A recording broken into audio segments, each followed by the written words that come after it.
नमो विष्णुपादाय कृष्णप्रेष्ठाय भूतले श्रीमते भक्तिवेदांत स्वामिनिति नामिने।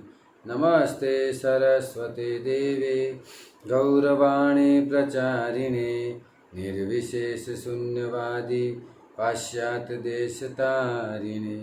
जय श्री कृष्ण चैतन्य प्रभु नित्यानंद श्री अद्वैत गदाधर श्रीवासादि गौर भक्तवृंद। ओम अज्ञानतिमिरान्धस्य ज्ञानाञ्जनशलाकया चक्षुरुन्मिलितं येन तस्मै श्रीगुरुवे नमः। हरे कृष्णा। तो हम यहाँ पर चर्चा कर रहे हैं कि भगवान शिव ने विष का पान क्यों किया।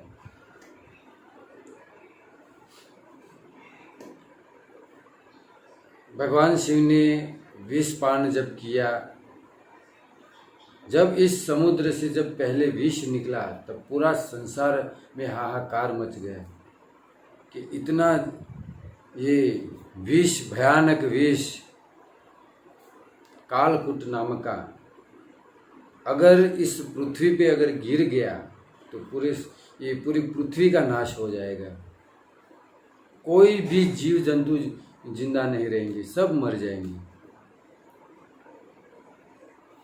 तब ये भगवान शिव ने, भगवान विष्णु के आदेश से भगवान शिव ने ग्रहण किया, शिव जी ने ग्रहण किया।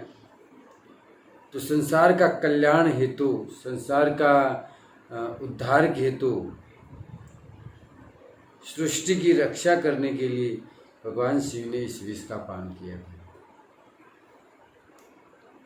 तो भगवान शिव बहुत ही महान है, दयालु है, बहुत ही कृपावान है भगवान शिव। तो जब हम गत सत्र में हमने चर्चा किया कि जब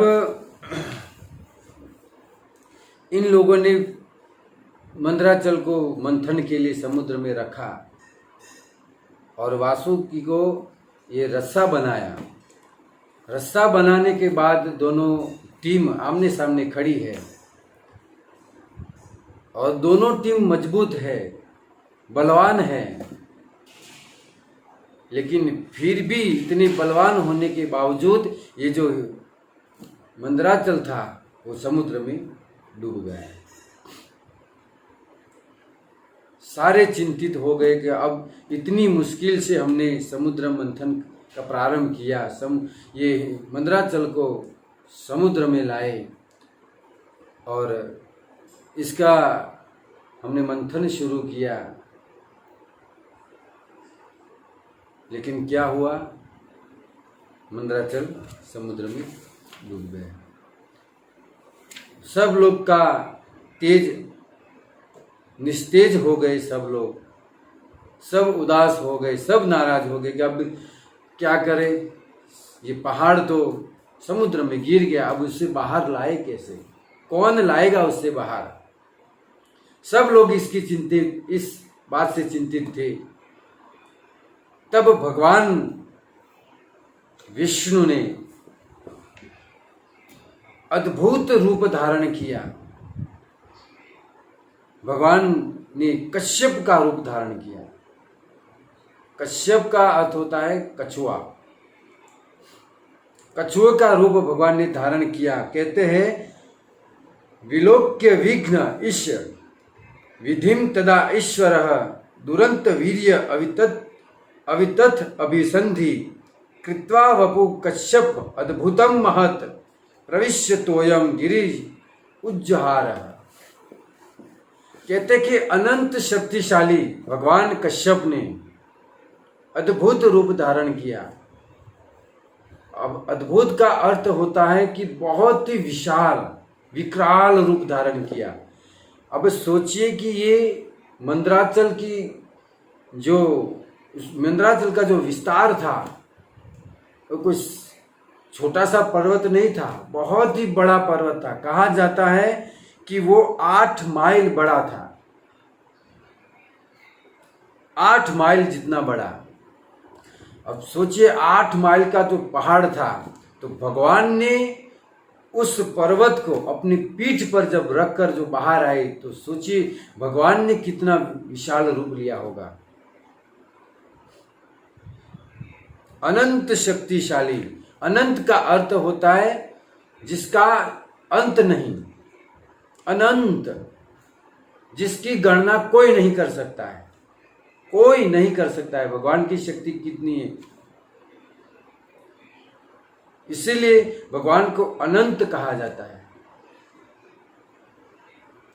अनंत शक्तिशाली। सारे कई देवताओं के पास शक्ति है,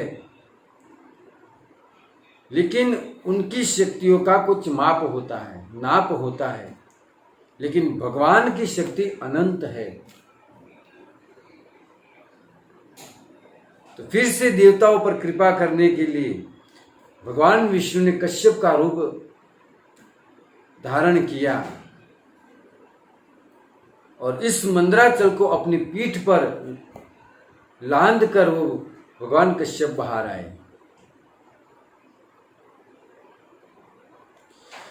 तो यहां पर भगवान की कितनी शक्ति है सब लोग देख रहे हैं, पूरा संसार देख रहा है कि भगवान की कितनी शक्ति है, अनंत शक्ति। सब लोग ये देख रहे हैं, देवता भी देख रहे हैं, असुर लोग देख रहे हैं, ब्रह्मा जी भी देख रहे हैं, शिव जी भी देख रहे हैं, सब लोग देख रहे हैं कि भगवान की कितनी शक्ति है।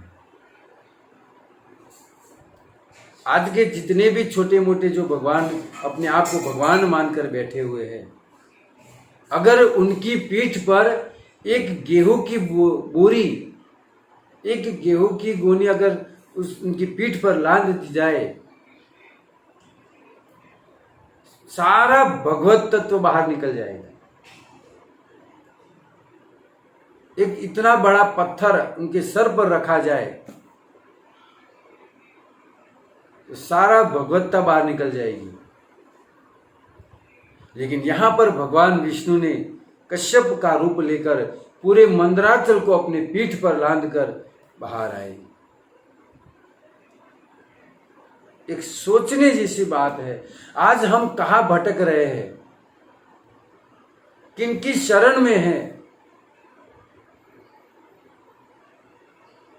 हमें ये देखना बहुत ही जरूरी है।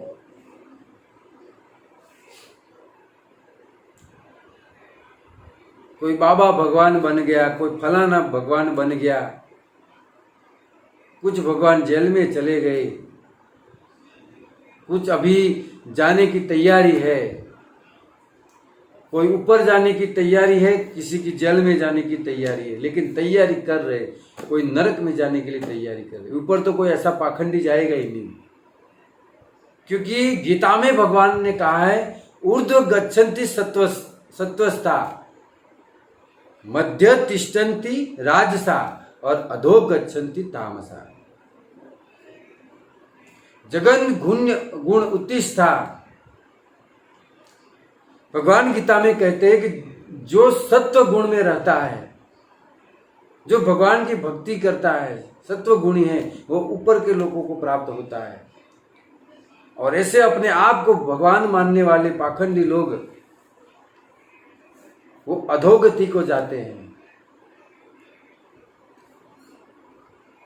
तो इसे भगवान को हमें देखना चाहिए कि क्या भगवान कृष्ण में जो जितनी शक्ति है, क्या इसके अंदर इतनी है, ये हमें देखना चाहिए। यहां पर भगवान अपनी शक्ति दिखा रहे हैं और सब लोग देख रहे हैं कि पूरे मंदराचल को अपनी पीठ पर रख दिया। और ऐसा भी नहीं था कि जब भगवान ने कछुआ का रूप धारण किया तो कोई 2 लोग अंदर गए होंगे और उठाकर भगवान की पीठ पर रखा होगा। नहीं, ऐसा नहीं था। भगवान ने अपने आप कि भगवान अनंत शक्ति है भगवान के पास। पूरी सृष्टि, पूरा विश्व ब्रह्मांड, अनंत कोटि ब्रह्मांड भगवान की मात्र एक दृष्टि से ये चलायमान हो रहा है।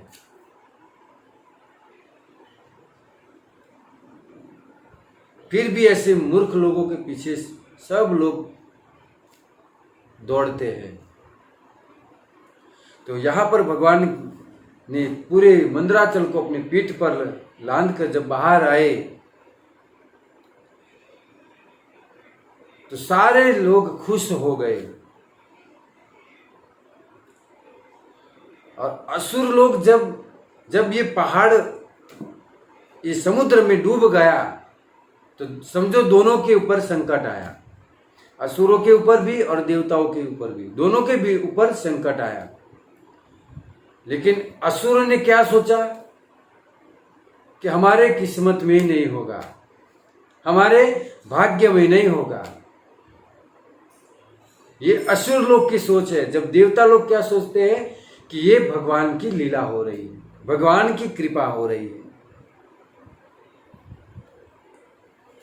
संसार में जब जो भक्त लोग होते हैं उनके ऊपर जब कष्ट आता है, दुख आता है, कोई अवरोध आता है, तो ये सब लोग भगवान की लीला समझकर वो स्वीकार कर लेते हैं कि ये भगवान की इच्छा होगी, भगवान जैसे चाहे। और उनकी ऐसी लीला को स्वीकार कर कर भक्त लोग भगवान की प्रार्थना करते हैं। ततेनुकम्या सुरमीक्षमाणो वो जानेवात्मकृपा कृविपाकम। कहते हैं जब संकट दुख आते हैं भक्तों के ऊपर तो भक्त लोग भगवान का ये वरदान समझकर स्वीकार कर लेते हैं। लेकिन जब असुर लोग जो होते हैं वो अपने भाग्य पर छोड़ देते हैं, कोई अकस्मात समझकर छोड़ देते हैं, और ऐसे लोग कभी प्रगति नहीं कर सकते। बहुत ही सुंदर यहाँ पर उपदेश दिया जा रहा है, हमें शिक्षाएं दी जा रही है कि कभी भी अगर हमारे जीवन में दुख आए तो यही सोचना चाहिए कि भगवान की बड़ी कृपा हो रही है, क्योंकि जितना दुख मिलेगा उतना हमारा मन भगवान के भक्ति में लगेगा। और कुंती महारानी ने भी यही कहा है कि भगवान हमें दुख दीजिए, क्योंकि अगर सुख मिला तो हम आपको भूल जाएंगे, लेकिन दुख रहेगा तो हम हमेशा आपको याद करते रहेंगे। तो ये अलग अलग सोच होती है, देवताओं की सोच और असुरों की सोच। ततेनुकम कम्या सुरमिक्षमाणो भुजान एवात्मा कृपाकम। तो भगवान ने पूरे पर्वत को अपने पीठ पर धारण कर बाहर आए, तब सारे देवता और असुर खुश हो गए। फिर से उनके चेहरे पे चमक आ गई, फिर से वही तेज वापस आ गया और खुश हो गए, आनंदित हो गए। और फिर से ये लोग समुद्र की मंथन के लिए तैयार हो गए। जब भगवान ये पर्वत को पीठ ऊपर लाकर जब बाहर आ रहे थे तब भक्त लोगों ने कहा, चित्वीरिह विपुल तरे तव तिष्ठति पृष्ठे। बहुत ही सुंदर गा रहे हैं। केशवद्रिता कुर्म शरीरा जय जगदीश हरे, जय जगदीश हरे। तो ये भक्त लोग गा रहे हैं, क्या कहते हैं कि भगवान संकट को देते भी है, ऐसे संकट भगवान देते भी है और उसी संकट को भगवान दूर भी कर देते हैं। जैसे पहाड़ पानी में डूब गया तो ये संकट आ गया, और भगवान ने कश्यप रूप धारण करके उसी पहाड़ को बाहर लेकर आए तो उसका संकट को भगवान ने दूर कर दिया। भगवान संकट भी देते हैं अर्थात दुख भी देते हैं, और उसी दुख को, ऐसे तो भगवान कभी किसी को दुख देते ही नहीं है, क्योंकि यहाँ पर गलत सिद्धांत हो जाएगा, क्योंकि भगवान कभी किसी को दुख नहीं देते। सब हम अपने कर्मों से दुखी हो रहे हैं।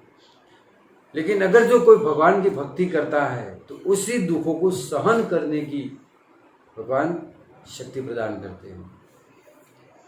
तो यहाँ पर भगवान उस मंदराचल को बाहर लेकर आए। सारे देवता और असुर लोग समझ गए, खुश हो गए और फिर से मंथन के लिए तैयार हो गए।